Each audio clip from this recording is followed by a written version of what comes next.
Hello friends, मी Vishakha. Global online मराठीमध्ये आपल्या सर्वांचं स्वागत आहे. आजच्या व्हिडिओमध्ये आपण शिवाजी विद्यापीठ कोल्हापूर पेट 2021साठी रिसर्च मेथॉलॉजी म्हणजे संशोधन कार्यप्रणाली या विषयावरचे MCQs बघणार आहोत. आपल्याला माहिती आहे एक्झाम खूप जवळ आहे. 20-21-22ला ही एक्झाम आहे. त्यासाठी ही व्हिडिओ सिरीज तुम्हाला खूप हेल्पफुल ठरणार आहे, ज्याच्यामधले MCQ थ्रू कन्सेप्ट आपण क्लिअर करत आहोत. आणि त्यामुळे आपला कॉन्फिडन्स वाढेल की आपण या 25पैकी बरेचसे क्वेश्चन्स हे सहजपणे अटेम्प्ट करू शकतो. यासाठी ही व्हिडिओ सिरीज, ज्याच्यामध्ये आजचं हे आपलं 13वं लेक्चर आहे. ऑलरेडी 12 लेक्चर्स कंप्लीट झालेले आहेत रिसर्च मेथॉलॉजी या टॉपिकवरती. लेक्चर सुरू करण्यापूर्वी आणखी एक गोष्ट महत्त्वाची सूचना अशी आहे की आमच्याकडे रिसर्च मेथॉलॉजी या टॉपिकसाठी स्पेशल कोर्स आहे, ज्यामध्ये तुम्हाला मिळणार full syllabus video lectures, 10 test research मेथॉलॉजीवरती, ज्याच्यामध्ये तुमचा फुल सिलेबस कव्हर होणार आहे रिसर्च मेथॉलॉजीचा सरावानुसार. आणि नोट्स देखील मिळणार आहेत इंग्लिश आणि मराठी दोन्ही लँग्वेजमध्ये. तर हे मटेरियल्स आहे ते तुम्हाला पूर्णपणे या पेट एक्झामला क्लिअर करण्यासाठी मदत करणार आहे. 100% रिझल्ट या कोर्सचा येतो. त्यामुळे लवकरात लवकर हा कोर्स जॉईन करा. हा कोर्स जॉईन करण्यासाठी फक्त दिलेल्या व्हॉट्सअप नंबरवरती मेसेज करायचा आहे, ज्याची फीस फक्त 499 रुपये आहे. स्टार्ट करूया आजच्या लेक्चरला. तर युनिट 4 मध्ये आपल्याला पेट एक्झामसाठी काय येणार आहे, तर hypothesis definition, characteristics of good hypothesis and sources of hypothesis, types of hypothesis, null hypothesis and alternative hypothesis, hypothesis testing, type 1 and type 2 errors. तर हे जे पॉइंट्स आहेत ते लास्ट लेक्चर मध्ये आपण काही पॉइंट्स कव्हर केलेत, जसे की अल्टरनेटिव्ह हायपोथेसिस, नल हायपोथेसिस, हायपोथेसिसचे टाइप्स वेगळे वेगळे, सिंपल हायपोथेसिस, हे जे प्रकार आहेत ते आपण बघितले लास्ट MCQs मधून, MCQs थ्रू लास्ट लेक्चर मध्ये. आजच्या लेक्चर मध्ये आपण डेफिनेशन बघू शकतो, त्याचं कॅरेक्टरिस्टिक्स, फंक्शन हायपोथेसिसचं, त्यानंतर टाइप एरर जे आहेत, टाइप 1 एरर किंवा टाइप 2 एरर जे काय आहेत ते आपण समजून घेणार आहोत MCQ थ्रू, किंवा त्याच्यावरती MCQ कसे येऊ शकतात हे आपल्याला आजच्या लेक्चर मध्ये बघायचं आहे. तर फर्स्ट क्वेश्चन आपल्याला बघायचं आहे, children can learn a second language faster before the age of 7 is this statement. म्हणजे काय सांगितलेलं आहे की लहान मुलं जे आहेत ते वयाच्या 7व्या वर्षापर्यंत दुसरी भाषा म्हणजे जी मातृभाषा आहे ती सोडून दुसरी कुठलीही भाषा लवकर शिकतात किंवा शिकू शकतात, त्यांच्यामध्ये ती कॅपॅसिटी असते. ही जे स्टेटमेंट दिलेलं आहे तर स्टेटमेंट काय सांगताय किंवा कसं आहे. ऑप्शन्स आहेत, ऑप्शन्स काय काय बघू आपण. नॉन सायंटिफिक स्टेटमेंट, याच्यामध्ये काय सायंटिफिक नाही असं आहे. सायंटिफिक आहे ना, हे प्रूव्ह झालेलं आहे, किंवा असं जे स्टेटमेंट केलेलं आहे ते काहीतरी एक्सपिरियन्स वरून केलेलं आहे. मग हे अवैज्ञानिक विधान असेल का? नाही. मग दुसरं काय आहे, वन टेल्ड हायपोथेसिस, तिसरा आहे two tailed hypothesis and null hypothesis. मग आपलं ए आन्सर इथे असणार आहे का? नाही. मग आपल्याकडे 3 ऑप्शन राहिलेले आहेत आणि त्याच्यामध्ये नल हायपोथेसिस आहे का ते तिथे रिजेक्ट केलेलं आहे का? ट्रू असून जे स्टेटमेंट दिलेलं आहे ते ट्रू असून रिजेक्ट केलेलं असेल तर तिथे नल हायपोथेसिस होतं. मग हे नल हायपोथेसिस मध्ये इथे कुठलंही स्टेटमेंट दिसत नाही. मग आपलं हे पण ऑप्शन चुकीचं आहे. मग आपल्याला करेक्ट आन्सर या दोन्ही मधूनच मिळणार आहे. मग याच्यातलं करेक्ट आन्सर कुठला आहे? वन टेल्ड हायपोथेसिस, एक पूछ परिकल्पना ज्याला म्हणतो ते. बी हे ऑप्शन इथे आपल्याला करेक्ट मिळालेलं आहे. कसं? A one-tailed test is statistical test which the critical area of the distribution is one-sided. One tail test कधी म्हणतो आपण? जेव्हा तिथे साइड 1 असते, एकच साइड असते, दुसरी साइड नसते. मग तिथे आपल्याला एकच साइड दिसते की नाही, की 7 वर्षापर्यंत मुलं दुसरी भाषा शिकू शकतात. त्याचं रिझन दिलेलं नाहीये, किंवा का शिकू शकत नाही किंवा का शिकू शकतात याच्यापेक्षा जास्त ते शिकू शकतात, हे वन साइडेड स्टेटमेंट आपल्याला दिलेलं आहे, म्हणून ते वन टेल्ड स्टेटमेंट आहे. So that it is either greater than और less than a certain value but not both. If the sample being tested falls into the one side critical area, the alternative hypothesis will be accepted instead of the null hypothesis. The alternative hypothesis आपण कधी घेत असतो हे आपण काल बघितलेलं आहे कालच्या लेक्चर मध्ये. जेव्हा null hypothesis आपल्याला एक्सेप्ट करायचं नसतं तेव्हा तिथे आपण alternative hypothesis घेत असतो. तो वन साइडेड जेव्हा वन टेल्ड स्टेटमेंट जेव्हा असतं तिथे आपण या हायपोथेसिसचा विचार करू शकतो, अल्टरनेटिव्ह हायपोथेसिस किंवा null hypothesis. This is because it state the direction of effect. तर याच्यामध्ये काय सांगितलेलं, आपल्याला जे उदाहरण दिलं की वयाच्या 7व्या वर्षापर्यंत स्टुडंट्स किंवा लहान मुले जे आहेत ते 2 भाषा शिकतात, 2 लँग्वेज शिकतात. मग हे काय दिलेलं आहे, एकच डायरेक्शन दिलेली आहे इफेक्टची, एका विषयाच्या इफेक्टची म्हणजे परिणामांची ही आपल्याला डायरेक्शन दिलेली आहे, म्हणजे ही वन टेल्ड आहे. काय आहे? वन टेल्ड आहे. एकच इफेक्ट सांगितलेला आहे, एकच डायरेक्शन आपल्याला इथे सांगितलेलं आहे, म्हणून हे आन्सर आपलं इथे बी करेक्ट आलं होतं, वन टेल्ड. तर नेक्स्ट क्वेश्चन आपण बघतोय सेकंड नंबरचा, what is the characteristics of hypothesis? गृहीतकांचं वैशिष्ट्य काय आहे? जे हायपोथेसिस आपण स्टेटमेंट्स मांडत असतो, तर ते स्टेटमेंट्सचं वैशिष्ट्य काय आहे, हे हायपोथेसिस आहे आपण कशावरून ओळखू शकतो, किंवा ते नेमकं काय आहे, त्याचे वैशिष्ट्य काय आहे, तर ते आपल्याला सांगायचं आहे. तर आपल्याला इथे ऑप्शन्स मध्ये काही स्टेटमेंट्स बद्दल वैशिष्ट्य दिलेले आहेत, ते कुठली कुठली बरोबर आहेत ते सांगायचं आहे. It is a tentative statement, हे आपलं जे स्टेटमेंट आहे ते बरोबर आहे. हे जे दिलेलं आपलं ऑप्शन बरोबर आहे का?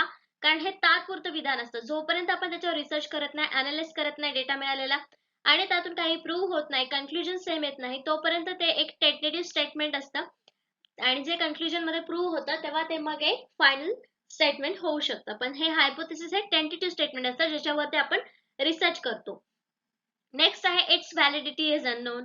मग हे सुद्धा आपल्याला बरोबर आहे. त्याची व्हॅलिडिटी काय आहे, वैधता काय आहे, हे आपल्याला काहीच माहित नसतं. एक अंदाजा स्टेटमेंट आपण तिथे मांडलेलं असतं की पुढे पुढे असा रिझल्ट आपल्याला मिळेल. मग हे पण आपलं आन्सर इथे बरोबर आहे. मग दोन ऑप्शन इथे आपलं बरोबर आलेलं आहे. मग दोन ऑप्शन असणार कुठला आन्सर आहे का इथे? नाहीये, एकच ऑप्शन आहे आपल्याला, जे आहे D all of the above.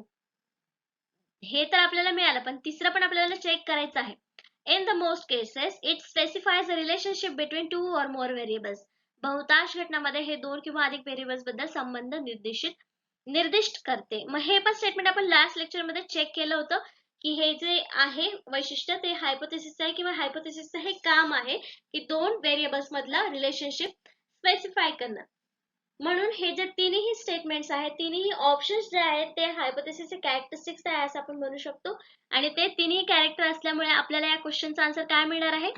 D all of the above. वरील सर्व वैशिष्ट्ये ही गृहीतकाची आहेत, किंवा characteristics of hypothesis is all of the above असं आपण म्हणू शकतो. तर इथे अजून काय काय हायपोथेसिसचे कॅरेक्टरिस्टिक्स दिलेत, वैशिष्ट्य दिलेत, तर दिलेलं आहे hypothesis should B clear and precise.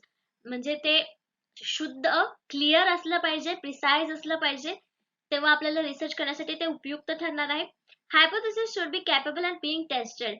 म्हणजे हायपोथेसिस जे आपण मांडणार आहे, जे टेस्टेड केलं जाणार आहे, किंवा त्याची चाचणी झाली पाहिजे, अशा प्रकारचं ते हायपोथेसिस असलं पाहिजे. नेक्स्ट काय आहे? Hypothesis should state a relationship between variables if it happens to be rational hypothesis. Relational hypothesis, जसं की आपण बघितलं की त्याचं वैशिष्ट्य काय आहे की टू व्हेरिएबल्स मधलं, दोन व्हेरिएबल्स मधले रिलेशनशिप जे आहे ते एक्सप्लेन करणं, स्पेसिफाय करणं, हे हायपोथेसिसचं काम आहे. तर याचाही अर्थ तेच सांगतो आहे की hypothesis should state relationship between variables. It may be one और टू और मोर if it happens to be a relational hypothesis. Next काय आहे आपला? इथे बघितलं आपण 3, 1, नेक्स्ट बघितलं 2, हे होतं 3 नंबरचं होतंय. आणि आता आपण 4th नंबरचं कॅरेक्टर बघतोय, कशाचं? हायपोथेसिसचं. Hypothesis should be limited in scope and must be specific. तर हायपोथेसिस कसा असावा? लिमिटेड असावा, आणि दुसरं मस्ट बी स्पेसिफिक. स्पेसिफिक म्हणजे काय? तर क्लिअर असावा, आपल्या विषयाशी रिलेव्हंट असावा. दुसरं कुठलाही त्याच्यामध्ये भुसा भरणं ज्याला आपण म्हणतो की एक्स्ट्रा थिंग्स त्याच्यामध्ये असणं. मोठ्याच्या मोठं हायपोथेसिस मध्ये स्टेटमेंट केलं तर ते आपल्याला अवघड होतं एखादा रिसर्च करण्यासाठी. म्हणून इथे त्यांनी काय सांगितलेलं की लिमिटेड असावं आणि स्पेसिफिक असावं, म्हणजे ते आपल्याला सोपं जाईल. नेक्स्ट क्वेश्चन बघतोय आपण 3rd नंबरचा. What is not a function of hypothesis? गृहीतकाचं कार्य काय नाही? तर आपण जेव्हा जेव्हा क्वेश्चन नीट वाचत नाही तेव्हा तेव्हा आपण आपल्या हाताचे मार्क्स घालवतो. आपल्याला हे तर माहितीये की त्याचे हायपोथेसिस कॅरेक्टरिस्टिक्स काय आहेत आणि फंक्शन पण काय असणार आहेत हे आपल्याला थोडक्यात समजलेलं आहे. पण आपल्याला प्रश्न विचारलाय की what is not a function of hypothesis? हायपोथेसिसचं कुठलं काम नाहीये हे आपल्याला सांगायचंय. चारही ऑप्शन त्याच्यामध्ये येणार नाहीयेत. जेव्हा आपण वाचू तेव्हा आपल्या लक्षात येईल की एक फंक्शन यातलं नाहीये. तर बघूया एक एक स्टेटमेंट. ऑप्शन्स आहेत. It enables to specify, conclude what is true and what is false. हे खरे काय आणि खोटे काय आहे हे विशेषतः निष्कर्ष काढण्यास सक्षम करते किंवा सक्षम ठरते.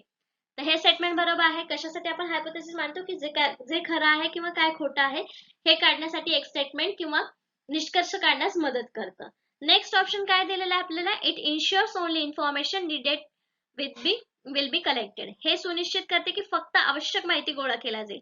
तर हायपोथेसिस मध्ये आपण एक जनरल स्टेटमेंट मानतो, टेंटेटिव्ह स्टेटमेंट मानतो की आपल्याला काय काय आवश्यक आहे किंवा आपल्या रिसर्च मध्ये काय मिळणार आहे. मग त्याच्यावरून आपण डेटा कुठला कलेक्ट करायचा आहे, कोणत्या प्रकारे कलेक्ट करायचा आहे, ही माहिती सुद्धा आपल्याला हायपोथेसिस वरून समजते. म्हणजे इथे आपला ऑप्शन बी सुद्धा करेक्ट आहे की हे सुद्धा कार्य आहे गृहीतकाचं, माहिती गोळा करण्यासाठी मदत करतं. नेक्स्ट आहे it replaces the research problem. तर या स्टेटमेंट मध्ये किंवा या ऑप्शन मध्ये थोडासा आपल्याला प्रॉब्लेम दिसतो, याला स्टार करून नेक्स्ट ऑप्शन काय आहे वाचूया. It provides focus to the research problem and enhance objectivity. हे संशोधन समस्येवर लक्ष केंद्रित करते आणि वस्तुनिष्ठता वाढवते. तर हे हायपोथेसिस बद्दल बरोबर आहे का, हे फंक्शन आहे का, तर हो, जो आपण रिसर्च प्रॉब्लेम निवडलेला आहे हायपोथेसिस मध्ये आपण तो मांडत असतो, म्हणजे तो संशोधन समस्येवर लक्ष केंद्रित करतो आहे. आणि शिवाय त्याच्यावरती वस्तुनिष्ठता का वाढवतोय, कारण त्यावरतीच आधारे आपण पुढचा रिसर्च करत आहे, म्हणून इथे त्याची वस्तुनिष्ठता वाढत आहे. मग डी ऑप्शन सुद्धा आपलं बरोबर आहे. हे तिन्ही कार्य आपल्याला जे आहे ते हायपोथेसिस दिसत आहेत, पण एक्सेप्ट सी, काहीही असो पण रिसर्च प्रॉब्लेमला काहीच रिप्लेस करत नाही, कारण तो आपण खूप डीप स्टडी करून आपण सर्च केलेला असतो आणि त्यावरती आधारित आपल्याला सोल्युशन शोधण्यासाठी रिसर्च करावा लागतो. मग हे संशोधन समस्येची जागा घेऊ शकतं का हायपोथेसिस, नाही. मग हेच जे कार्य आहे, फंक्शन आहे, ते हायपोथेसिसचं नाही. म्हणजे आपलं करेक्ट आन्सर देते काय आहे ते C, it replace the research problem. हे संशोधन समस्येची जागा घेते किंवा घेऊ शकतं, हे जे ऑप्शन आहे ते चुकीचं आहे, हे फंक्शन हायपोथेसिसचं नाही, म्हणून इथं आपलं करेक्ट आन्सर सी आलेलं आहे. तर ऑप्शन आपल्याला सी करेक्ट मिळालं होतं. A major function of hypothesis is to make it possible to test theories. तर हायपोथेसिसचं मेन फंक्शन किंवा कार्य काय असतं, जे आपल्या थेरीज निर्माण झालेल्या आहेत, तयार केलेल्या आहेत, त्या टेस्ट करणं, म्हणजे चाचणीमध्ये त्याची चाचणी घेणं, त्याच्यामध्ये पास करण्यासाठी, म्हणजे जी थेरी आहे ती खरंच लागू होते की नाही हे चेक करणं म्हणजे थोडक्यात टेस्ट करणं, चाचणी घेणं. तर ते करण्याचं काम हायपोथेसिस आहे. In this regard, alternative definition of hypothesis is that it is the statement of theory is testable forms. म्हणजे theory testable form मध्ये असते, त्याला आपण hypothesis म्हणू शकतो किंवा hypothesis फंक्शन असतं. All statements of theory is in testable form are called hypothesis. Hypothesis चे definition आपल्याला इथं थोडक्यात मिळालेले आहे की काय, all statements of theories in testable form are called hypothesis. म्हणजे ज्या काही थेअरीज आहेत, ज्या टेस्टेबल फॉर्म मध्ये असतात, म्हणजे चाचणी करण्यायोग्य असतात, त्याला आपण हायपोथेसिस म्हणू शकतो. Some hypothesis are not associated with any particular theory. म्हणजे काही जे हायपोथेसिस असतात ते कुठल्याच थेअरीशी, पर्टिक्युलर थेअरीशी असोसिएट नसतात किंवा त्याच्याशी संबंधित नसतात, असं आपण म्हणू शकतो. तर काही फंक्शन्स आपल्याला हायपोथेसिसच्या क्वेश्चन मध्ये या एमसीक्यू मध्ये कळालेले आहेत. तर नेक्स्ट क्वेश्चन बघतो आपण 4th नंबरचा. Any type of hypothesis can become the basis on an inquiry. कोणत्याही प्रकारच्या गृहीतकाचा चौकशीवर आधार बनू शकतो. हे स्टेटमेंट कसं आहे, खरं आहे की खोटं आहे. दोन ऑप्शन दिलेले आहेत आपल्याला. एक्झाम मध्ये कदाचित असे दोन ऑप्शन येणार नाहीत, आपल्याला चारच ऑप्शन येतील, त्याच्यामध्ये वेगवेगळे ऑप्शन येतील, पण ट्रू अँड फॉल्स पैकी आपल्याला याच्यात एक आन्सर निवडायचा आहे की any type of hypothesis can become the basis on the enquiry. चौकशीच्या आधारावर एखादा गृहीतकाचा प्रकार होऊ शकतो का, म्हणजे हायपोथेसिसचा प्रकार होऊ शकतो का. तर खरंच याचं करेक्ट आन्सर काय असणार आहे, ऑफकोर्स ट्रू. ए जे करेक्ट ऑप्शन आहे आपल्या इथे, तर ते आहे ए. का, तर कसलीही एन्क्वायरी असू द्या, आपण कसलाही क्वेश्चन निवडू द्या, आपण जे काही क्वेश्चन निवडतोय त्याच्यावरती आपण एन्क्वायरीज करतोय ना, मग त्याच्यावरती आपण हायपोथेसिस मांडू शकतो. सिंपल आहे, क्वेश्चन सिंपल आहे, वाचल्यानंतर आपल्याला अगदी काळजीपूर्वक वाचलं तर आन्सर लगेच मिळेल, पण जेव्हा आपण सुरुवातीला वाचतो की any type of hypothesis can become the basis on the enquiry, असं बघितल्यानंतर त्याचा आन्सर काहीतरी वेगळा असेल किंवा रिझन काहीतरी वेगळं असेल असं वाटतं, पण तेच आहे की आपण कुठल्याही एन्क्वायरी वरती म्हणजे आधारित असू शकतं हायपोथेसिस. जे काही आपण एन्क्वायरी करतोय त्याच्यावरती हायपोथेसिस कुठल्याही टाईपचा असू शकतो, म्हणून आपल्या इथे करेक्ट आन्सर ए मिळालेला आहे, ट्रू. तर करेक्ट ऑप्शन ए मिळालं, जे होतं true. A hypothesis is a hunch, assumptions, suspicion, assertion or an idea about the phenomena, relationship or situation, the reality of truth of which you do not know. Researchers call these assumptions hunches, hypothesis, and they become the basis of inquiry. तर इथे थोडक्यात त्यांनी काय सांगितलेलं, hypothesis म्हणजे काय आहेत, assertion आहेत, अझम्पशन आहेत, सस्पेन्शन आयडिया आहेत, रिलेशनशिप आहे, सिच्युएशन आहे, याच्यावरतीच आपण हायपोथेसिस बनवत असतो, गृहीतक बनवत असतो. आणि तेच कशाबद्दल असतात, सत्य घटना किंवा जे खऱ्या घटना आहेत, ट्रूथ आहे, त्यावरतीच हे बनलेलं असतं. पण ज्या घटना आपल्याला माहिती नाहीयेत त्या, आणि त्या प्रूव्ह करण्यासाठी मग आपण वेगळी थेअरी मांडतो, वेगळा रिसर्च करतो. पण आधी हे काय मांडत असतो आपण, स्टेटमेंट जे ट्रू आहेत, रियालिटी आहेत, पण जे अननोन आहेत, कोणाला माहिती नाही. मग त्यालाच आपण काय म्हणतो, अझम्पशन्स किंवा हायपोथेसिस असं म्हणतो, जे आपण एन्क्वायरीच्या बेसवर करतो. म्हणून आपल्या इथे करेक्ट आन्सर जे स्टेटमेंट होतं ते ट्रू आलं होतं. The basic idea of hypothesis is that there is no predetermined outcome. For a hypothesis to be termed as a scientific hypothesis, it has to be something that can be supported or refuted through carefully crafted experimentation and observation. तर hypothesis मध्ये basic काय आहे, तर basic जी idea आहे आपली ती, that there is no predetermined outcome, म्हणजे पहिले तिथेच काहीच आउटकम मिळालेलं नसतं. जे आपल्याला करायचं आहे ते सगळं आपल्याला अंदाज बांधून तिथे एक स्टेटमेंट करायचं असतं. जी माहिती आपल्याला माहिती नाहीये त्याबद्दल आपल्याला काहीतरी लिहायचं असतं, एक विधान करायचं असतं हायपोथेसिस म्हणजे. नेक्स्ट क्वेश्चन बघतोय 5th नंबरचा. A total of 60% of females and 30% of males in the study population are smokers. This is a, इथे एक आपल्याला उदाहरण दिलंय की 60% महिला आणि 30% पुरुष हे लोकसंख्येपैकी स्मोकर्स आहेत, म्हणजे धूम्रपान करतात. हे एक स्टेटमेंट दिलेलं आहे, ते कसं स्टेटमेंट आहे आपल्याला सांगायचं आहे. ऑप्शन्स दिलेले आहेत आपल्याला इथे. हायपोथेसिस ऑफ डिफरन्स म्हणजे फरकाची परिकल्पना आहे किंवा डिफरन्स डिफरन्सचं गृहीतक दिलेलं आहे आपल्याला, फरकाचं गृहीतक. नेक्स्ट आहे हायपोथेसिस ऑफ पॉइंट प्रिव्हलन्स, बिंदू व्याप्तीची परिकल्पना. सी नल हायपोथेसिस, शून्य परिकल्पना. D none of the above hypothesis. तर हे तर आपला आन्सर नसणार आहे. D none of the above. एक हायपोथेसिस नक्कीच तिथं त्या स्टेटमेंट मध्ये आहे, नंबर्स मांडलेले आहेत आणि एक स्टेटमेंट दिलेला आहे प्रॉपर आपल्याला दिसते, म्हणजे डी ऑप्शन नाहीये. नल हायपोथेसिस कधी असतं हे सुद्धा आता आपल्याला समजलेलं आहे, त्याच्यामुळे सी ऑप्शन सुद्धा नसणार आहेत. हे दोन ऑप्शन आहेत ते कट झालेले आहेत, मग दोन ऑप्शन उरलेले आहेत. Hypothesis of difference, hypothesis of point prevalence. इथे करेक्ट ऑप्शन जे आपलं आहे ते आहे B, hypothesis of point prevalence, बिंदू व्याप्तीची परिकल्पना. आता हे नेमकं काय आहे आपल्याला समजून घ्यायचं आहे. हायपोथेसिस ऑफ डिफरन्स, फरकाची परिकल्पना का नाहीये इथे, कारण इथे डिफरन्स पेक्षा त्यांनी जास्त काहीतरी माहिती आपल्याला सांगितलेलं आहे, दोन्हीमध्ये फरक दिलेला नाहीये, तर त्या दोन्हीचं पर्सेंटेज पॉप्युलेशन पैकी ही माहिती आपल्याला दिलेली आहे, म्हणून बी ऑप्शन इथे करेक्ट आहे, हायपोथेसिस ऑफ पॉइंट प्रिव्हलन्स. आता ही जी टर्म आहे ते काय आहे ते आपण समजून घेऊया. तर करेक्ट ऑप्शन बी मिळाला, hypothesis of point prevalence. There are some times when a researcher has enough knowledge about the phenomenon that she is studying and is confident about speculating almost the exact prevalence of the situation or outcome in the quantitative units. This type of hypothesis is known as hypothesis of point prevalence. म्हणजे याच्यामध्ये काय आहे, जो researcher आहे त्याला त्याच्या subject बद्दल, जो विषय त्याने निवडलेला आहे स्टडीसाठी, त्याबद्दल त्याला बऱ्यापैकी माहिती असते, म्हणजे त्याला अंदाज असू शकतो की पुरुषांपेक्षा महिला जास्त स्मोकर्स आहेत असं येऊ शकतं.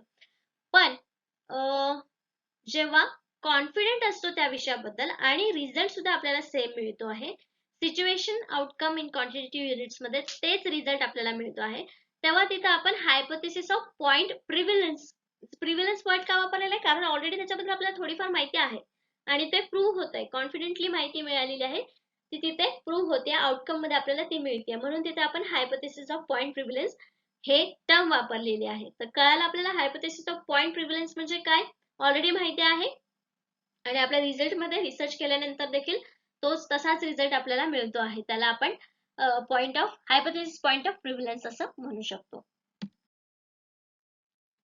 नेक्स्ट क्वेश्चन बघतो आपण 6 नंबरचा. Which aspects of the research process could be responsible for the unintended introduction of error in the study? अभ्यासामध्ये त्रुटीचा अनपेक्षित परिचय करण्यासाठी संशोधन प्रक्रियेचा कोणता पैलू जबाबदार असू शकतो, म्हणजे कुठल्या गोष्टीमुळे आपल्याला एरर स्टडीमध्ये एररशी सामना करावा लागेल हे आपल्याला सांगायचं आहे. तर ऑप्शन्स दिलेले आहेत. फ्लॉड सॅम्पलिंग मेथड, सदोष नमुना पद्धत. फॉल्टी डेटा कलेक्शन मेथड, सदोष डेटा संकलन पद्धती. रॉंग अनालिसिस मेथड, चुकीची विश्लेषण पद्धत. D all of the above. तर याच्यामध्ये आपल्याला प्रश्न वाचल्यानंतर लगेच लक्षात येईल की कशामुळे स्टडीमध्ये एरर येईल असं आपण सांगू शकतो दिलेल्या ऑप्शन्स पैकी. तिथे दिलेला आहे सदोष नमुना पद्धत, म्हणजे ज्याच्यामध्ये दोष आहे काहीतरी नमुन्यामध्ये, त्यामुळे आपल्याला एरर येऊ शकतो का? येऊ शकतो. फॉल्टी डेटा कलेक्शन मेथड म्हणजे चुकीची डेटा संकलनाची पद्धत वापरली तर आपल्याला डेटा सुद्धा चुकीचा मिळेल आणि विश्लेषण करताना मग आपल्याला मध्ये एरर मिळत जातील. मग हे सुद्धा रिझन असू शकतं आपल्याला स्टडीमध्ये एरर मिळण्याचं, अनपेक्षित एरर मिळण्याचं. रॉंग एनालिसिस मेथड चुकीची विश्लेषण पद्धत देखील वापरली तरी सुद्धा आपल्याला अनपेक्षित म्हणजे जी अपेक्षा नाहीये तसे तर त्यामध्ये देखील एरर मिळेल आपल्याला स्टडीमध्ये. म्हणजे हे तिन्ही जे ऑप्शन्स आहेत आपल्याला 1A, B आणि C तिन्ही पॉइंट्स मध्ये आपल्याला एरर मिळू शकतात. हे जर चुका झाल्या आपल्या रिसर्च मध्ये तर नक्कीच तिथे आपल्याला स्टडीमध्ये एरर मिळणार आहे. मग करेक्ट ऑप्शन आपलं काय असणार आहे? D, all of the above. वरील सर्व जे पॉइंट्स आहेत त्यामध्ये आपल्याला म्हणजे अनपेक्षित परिचय करण्यासाठी तिन्ही पॉइंट आपल्याला कारणीभूत ठरू शकतात. तर या क्वेश्चनचा आपल्याला डी ऑप्शन करेक्ट मिळाला, all of the above. Survey sampling and sample frame errors occur when wrong subpopulation is used to select the sample. इथं आपल्याला एक एक्झाम्पल मिळू शकतं कधी जेव्हा सर्वे सॅम्पलिंग मध्ये आपण चुकीच्या फ्रेम निवडतो, सॅम्पल फ्रेम्स निवडतो, चुकीचे गट निवडतो आपल्या रिसर्च साठी, तेव्हा आपल्याला एरर्स दिसून येऊ शकतात किंवा आपल्याला व्यवस्थित माहिती न मिळाल्यामुळे देखील एरर आपल्या स्टडी मध्ये मिळू शकतात.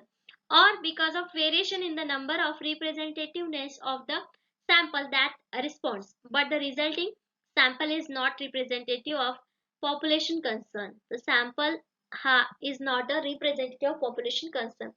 हा एक वेगळा गोष्ट झाला. हे एक उदाहरण आपल्याला दिले की एरर कशामुळे येऊ शकतात, पण जे आपण मागे पॉइंट्स बघितले ते सुद्धा आपल्याला एरर येण्यासाठी किंवा रिसर्च मध्ये स्टडी मध्ये एरर मिळवण्यासाठी कारणीभूत ठरू शकतात किंवा कारणीभूत ठरतात. नेक्स्ट क्वेश्चन बघतोय आपण 7th नंबरचा. तर आपल्याला इथे ऑप्शन्स दोन छोटे दिसतात पण क्वेश्चन खूप मोठा दिसतोय, घाबरून जायचं नाही. आपल्याला पार्ट मध्ये क्वेश्चन वाचायचा आहे आणि खूप सिंपल त्याचा आन्सर आपल्याला मिळणार आहे. तर बघूया. ड्रॉइंग कन्क्लुजन अबाउट हायपोथेसिस, म्हणजे हायपोथेसिस बद्दल एक कन्क्लुजन काढायचं आहे. 2 टाइप्स ऑफ एरर कॅन अक्युअर, म्हणजे कुठलंही कन्क्लुजन काढताना त्याच्यामध्ये 2 प्रकारचे एरर्स अक्युअर करतात. हे स्टेटमेंट इथपर्यंत बरोबर आहे. पुढचं वाचायचं आहे.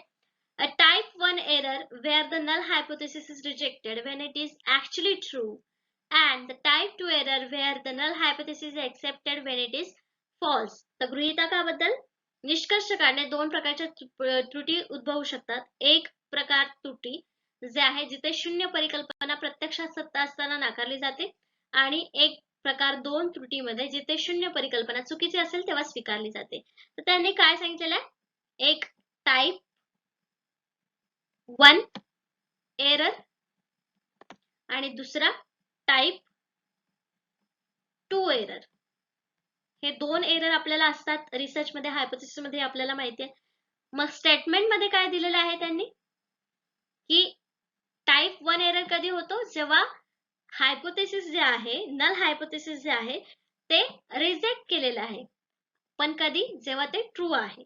आणि सेकंड एरर मध्ये काय सांगितलेलं आहे की ऍक्सेप्ट केलेलं आहे, नल हायपोथेसिस ऍक्सेप्ट केलेलं आहे, जेव्हा की ते वाक्य फॉल्स आहे. मग हे जे टाइप एरर आहे तर हे टाइप एरर इथे बरोबर आहे. मग आपलं करेक्ट ऑप्शन याच्यामध्ये ए आणि बी पैकी काय असणार आहे? ट्रू फॉल्स मध्ये ए बरोबर असणार आहे. हे स्टेटमेंट जे आहे ते ट्रू आहे कारण टाइप 1 एरर आणि टाइप 2 एरर हे आपले कन्सेप्ट राहिला होता जे आता आपण एक्सप्लेन करणार आहोत, पण याचं स्टेटमेंट हे जे आन्सर आहे हे ट्रू आहे. इथे आपल्याला बघायचं आहे की टाइप 1 एरर काय आहे, नल टाइप 2 एरर काय आहे. In statistic, a type 1 error means rejecting null hypothesis when it's actually true, while type 2 error means failing to reject the null hypothesis when it's actually false.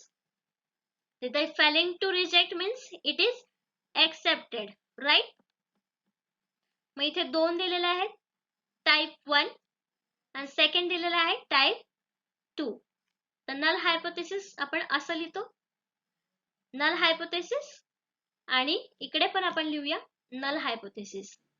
तर null hypothesis जे आहे reject करतो कधी? जेव्हा ते actually true असतं तेव्हा तो टाइप 1 एरर असतो. आणि नेक्स्ट मध्ये काय ते आपण नल हायपोथेसिस एक्सेप्ट करतो जेव्हा ते चुकीचं असतं किंवा फॉल्स असतं. तर हे जे 2 अपोजिट एरर्स आहेत हे आपल्याला लक्षात ठेवायचं आहे. ज्याच्यामध्ये नल हायपोथेसिस हा एक्सेप्ट करतो जेव्हा ते चुकीचं असतं तेव्हा तो टाईप 2 असतो. बरोबर? कन्फ्युज व्हायचं रिझन नाहीये, सिंपल आहे. टाईप 1 मध्ये आपण रिजेक्ट करतो हायपोथेसिस जरी ते खरं असलं तरी, आणि टाईप 2 मध्ये एक्सेप्ट करतो जरी ते चुकीचं असलं तरी.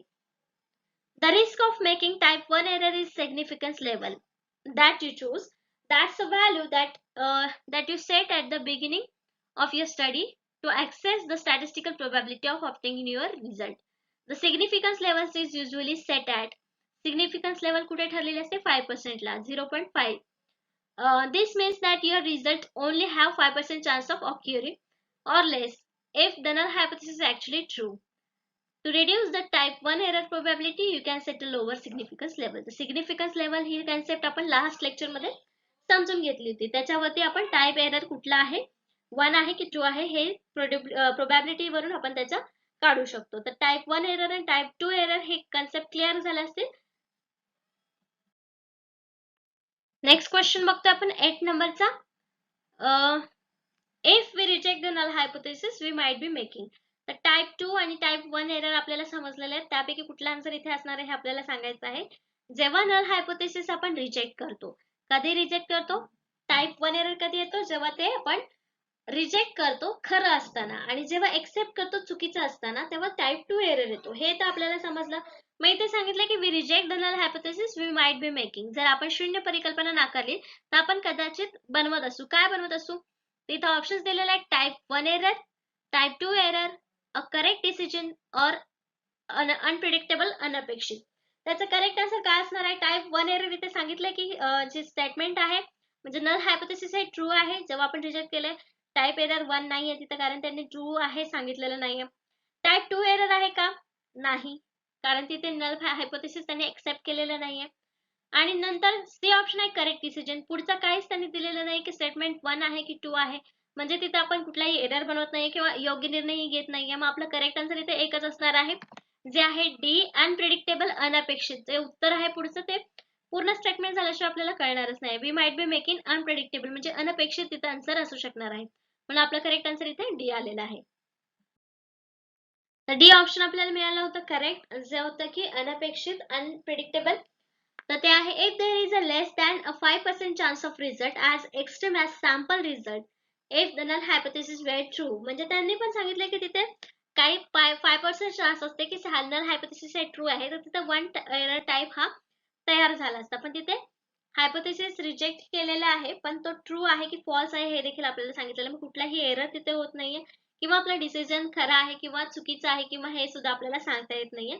आणि त्यामुळेच आपलं क्वेश्चन होतं की रिझल्ट आन्सर जे होतं ते होतं अनप्रिडिक्टेबल अनअपेक्षित. When this happens the result set to be statistically significant.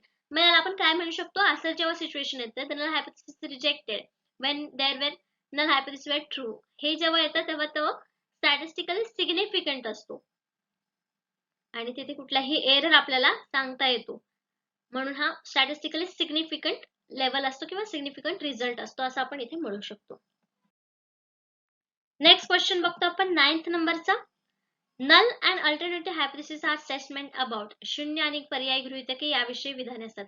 कशाविषयीचे असतात हे आपल्याला सांगायचं आहे. लास्ट लेक्चर मध्ये आपण बघितलं नल हायपोथेसिस म्हणजे काय आणि अल्टरनेटिव्ह हायपोथेसिस म्हणजे काय, ती कधी यूज केली जातात ते सुद्धा आपण लास्ट लेक्चर मध्ये बघितलेले आहेत. इथे ऑप्शन दिले आहेत की हे स्टेटमेंट कशाबद्दल असतात. ऑप्शन्स आहेत population parameters, sample parameters, sample statistics, it depends, sometimes population parameters and sometimes sample statistics. म्हणजे कधी कधी हे पॉप्युलेशन वरती आधारित असतात, कधी कधी सॅम्पल स्टॅटिस्टिक्स असतात. तर हे चुकीचं आहे. सॅम्पल स्टॅटिस्टिक वर पण नाही, मग सॅम्पल पॅरामीटर्स वर नाही. हे कशावर आधारित असतात? ए पॉप्युलेशन पॅरामीटर्स, लोकसंख्या मापदंड. मग करेक्ट आन्सर आपल्या इथे काय आहे? ए पॉप्युलेशन पॅरामीटर्स. का? सॅम्पल पॅरामीटर्स, सॅम्पल स्टॅटिस्टिक्स आणि बाकीच्या तिन्ही मग ऑप्शन जे आहेत ते पॉप्युलेशन वरती नंतर पुढच्या गोष्टी आहेत. पॉप्युलेशन निवडल्यानंतर मग सॅम्पल्स आपण त्यातून घेत असतो.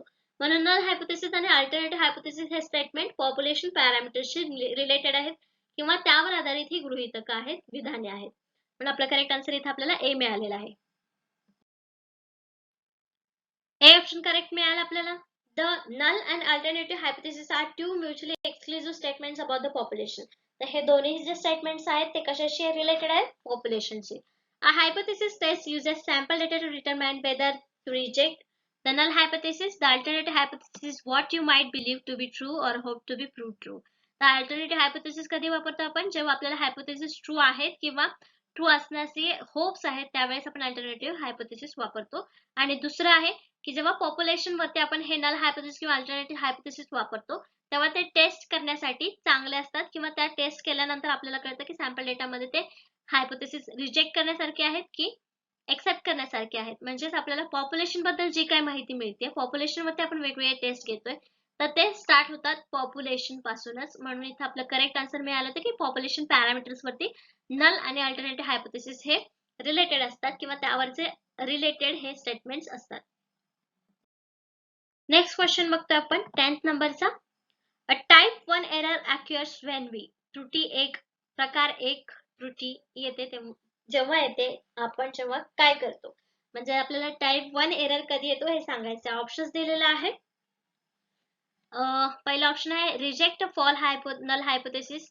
रिजेक्ट फॉल नल हायपोथेसिस हे आन्सर आहे का? नाही, कारण आपण तिथे ट्रू स्टेटमेंट्स किंवा ट्रू हायपोथेसिस रिजेक्ट करत असतो. नेक्स्ट आहे रिजेक्ट ट्रू नल हायपोथेसिस. इथे काय दिलेलं आहे? Reject a true null hypothesis. म्हणजे हेच आपला एरर आहे. म्हणजे आपलं करेक्ट ऑप्शन बी आपल्याला इथे सेकंडलाच मिळालं. बाकीचे ऑप्शन्स वाचून बघूया. Do not reject false null hypothesis. खोटी शून्य गृहीतक नाकारत नाही. Do not reject true null hypothesis म्हणजे डू नॉट रिजेक्ट म्हणजे असे दोन्ही एक्सेप्ट करतायत. मग टाइप 1 एरर मध्ये रिजेक्ट चे रिलेटेड आहे म्हणजे हे दोन्ही सुद्धा आपले ऑप्शन्स कटणार आहे तिथे एक्सेप्ट करतात. हे आहे fail to make a decision regarding whether to reject a hypothesis or not. म्हणजे इथे डिसाइड न करणं म्हणजे टाइप 1 एरर आहे का? नाही. म्हणजे हे चारही ऑप्शन्स गेलेले आहेत आणि आपल्याला एकच करेक्ट आन्सर मिळालेला आहे. टाइप 1 एरर आपल्याला समजलाय जिथे नल हायपोथेसिस हे रिजेक्ट केलं जातं जरी ते खरं असतं ना. इथे टाइप 1 एरर आहे म्हणजे आपला ऑप्शन करेक्ट बी आहे. Reject true null hypothesis. खरी शून्य गृहीतक नाकारा किंवा नाकारलं जातं तेव्हा तिथे टाइप 1 एरर अक्युअर होतो किंवा टाइप 1 एरर आपल्याला दिसून येतो. तर आपल्याला ऑप्शन करेक्ट बी मिळालं होतं आणि आपल्याला आता बऱ्यापैकी समजलं की टाइप 1 एरर काय टाइप 2 एरर काय आहे. तरी पण इथे आपल्याला एक्सप्लेनेशन दिलेलं आहे. Type 1 error corresponds to the rejecting null hypothesis when null hypothesis is actually true. बरोबर. इथे टाइप 1 एरर आपल्याला सांगितलं. And type 2 error correspond to the accepting null hypothesis when there is null hypothesis false. Hence, 4 possibilities may arise. The null hypothesis is true, but the test rejects it. Type 1 error. तर अशा प्रकारे type 1 error इथे काय आपल्याला समजलंय. तसेही आपण type 1 error आणि type 2 error आता चांगल्या प्रकारे लक्षात ठेवलेले आहेत. एखादं एक्झाम्पल जरी आपल्याला दिलेलं आहे तिथे आणि त्याच्यातून कुठला हायपोथेसिस आहे हे म्हणजे एरर कुठला आहे हे जर सांगायचं झालं तर आपण सहजपणे सांगू शकतो. एवढा क्लिअर आपण टाइप 1 एरर आणि टाइप 2 एरर इथे केलेले आहे. हायपोथेसिसचे प्रकार आपण वेगळे बघितलेले आहेत लास्ट लेक्चर मध्ये. तर अशा प्रकारे आजचे 10 प्रश्न आणि 10 कन्सेप्ट इथेच आपल्याला संपलेले आहेत. आपण लास्ट लेक्चर मध्ये देखील हायपोथेसिस वरचे क्वेश्चन बघितले होते एमसीक्यूज आणि त्यातून काही कन्सेप्ट क्लिअर केलं होतं. जसे की आपण डेफिनेशन्स बघितली होती हायपोथेसिसची काय करू शकतो त्याचे कॅरेक्टरिस्टिक्स बघितलं होतं. अल्टरनेटिव्ह हायपोथेसिस काय, सिंपल हायपोथेसिस काय, सिग्निफिकन्स लेवल्स म्हणजे काय, हे सगळ्या ज्या गोष्टी आहेत त्या एमसीक्यू मधून आपण क्लिअर केलेल्या आहेत. आणि आजच्या लेक्चर मध्ये देखील type 1 error, type 2 error, function of the hypothesis, characteristics of hypothesis ह्या सगळ्या ज्या गोष्टी आहेत त्या आपण या लेक्चर मध्ये क्लिअर केलेल्या आहेत. नेक्स्ट लेक्चर मध्ये आपण नेक्स्ट युनिट वरचे क्वेश्चन्स बघणार आहोत. एमसीक्यू थ्रू आपल्या कन्सेप्ट क्लिअर करण्याची सिरीज आपण चालू ठेवणार आहोत. आजच्या सेशन साठी धन्यवाद.